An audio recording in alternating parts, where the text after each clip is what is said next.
જય શ્રી કૃષ્ણ મિત્રો, મારી યુટ્યુબ ચેનલ પર તમારું સ્વાગત છે। આજે આપણે બનાવીશું મોરૈયાના સેન્ડવિચ ઢોકળા। તો આપણે સૌપ્રથમ મોરૈયાને એક મિક્સર જારમાં ગ્રાઇન્ડ કરી લઈશું। આપણો મોરૈયો સરસ ગ્રાઇન્ડ થઈ ગયો છે। હવે આપણે એક બાઉલમાં લઈ લઈશું।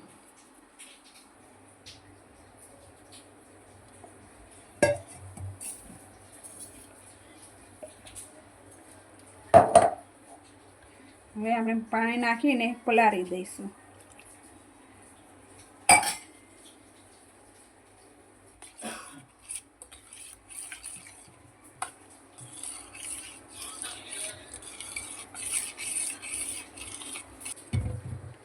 આપણા મિશ્રણને ઢાંકીને 5 મિનિટ રાખી લઈશું। આપણી 5 મિનિટ થઈ ગઈ છે। હવે આપણે મિશ્રણને હલાવી લઈશું।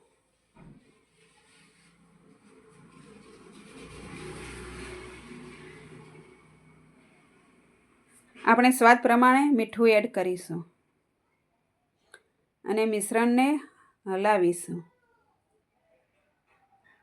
આપણે આ મિશ્રણને એક ડીશમાં લઈ લઈશું।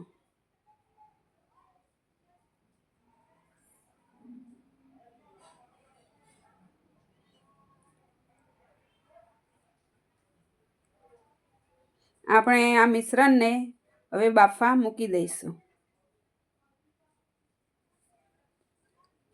આપણે બટાકાને ભાગી લઈશું। આપણે બટાકાને આ રીતે ભાગી લઈશું।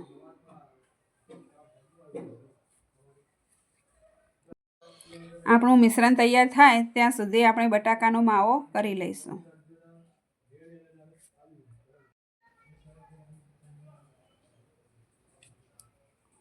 આપણે બટાકાને સરસ ભાગી લઈશું એટલે એવો ઝીણો સરસ માવો થઈ જશે। અને આપણે સૌપ્રથમ મીઠું એડ કરીશું સ્વાદ પ્રમાણે। સૂકું લાલ મરચું એડ કરીશું। આપણે ધાણા જીરું એડ કરીશું અને આપણે બધો મસાલો મિક્સ કરી લઈશું।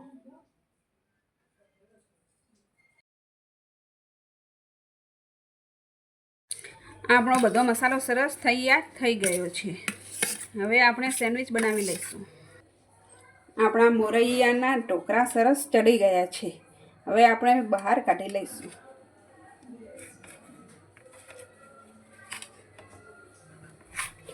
આવી રીતે અને બીજી ડીશમાં લઈ લઈશું।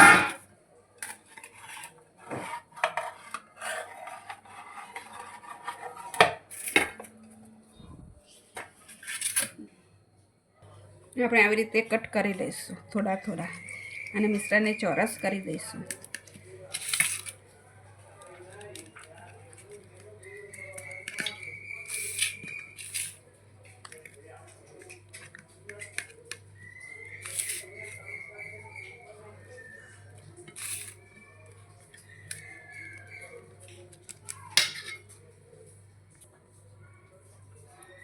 આ આપણે વચ્ચેથી કટ કરી લઈશું।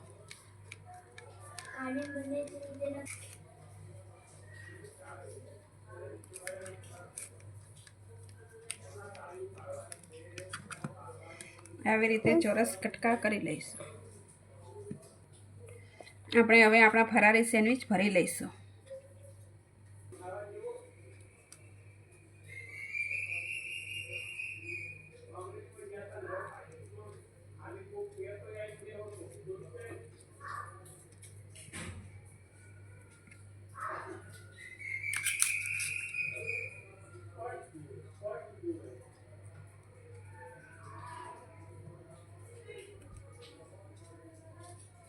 બીજું એ રીતે આપણે ભરી લઈશું।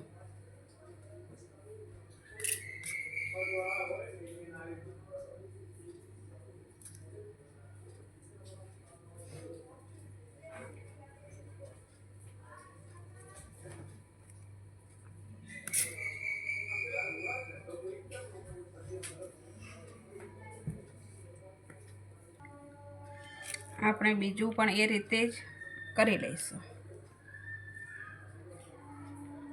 હવે આપણે શેકવા મૂકી દઈએ। આપણે એક પેનમાં તેલ લગાવીને સેન્ડવિચને શેકવા મૂકી દઈશું આ રીતે.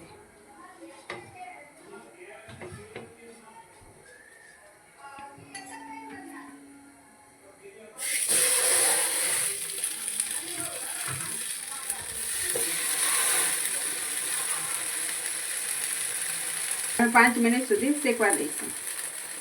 આપણે 5 મિનિટ થઈ ગઈ છે. હવે આપણે ફેરવી દઈશું.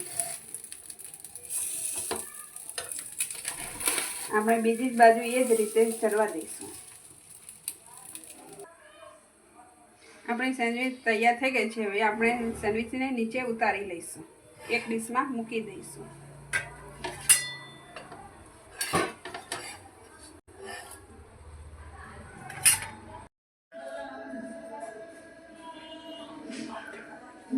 આ રીતે કટ કરી લઈશું.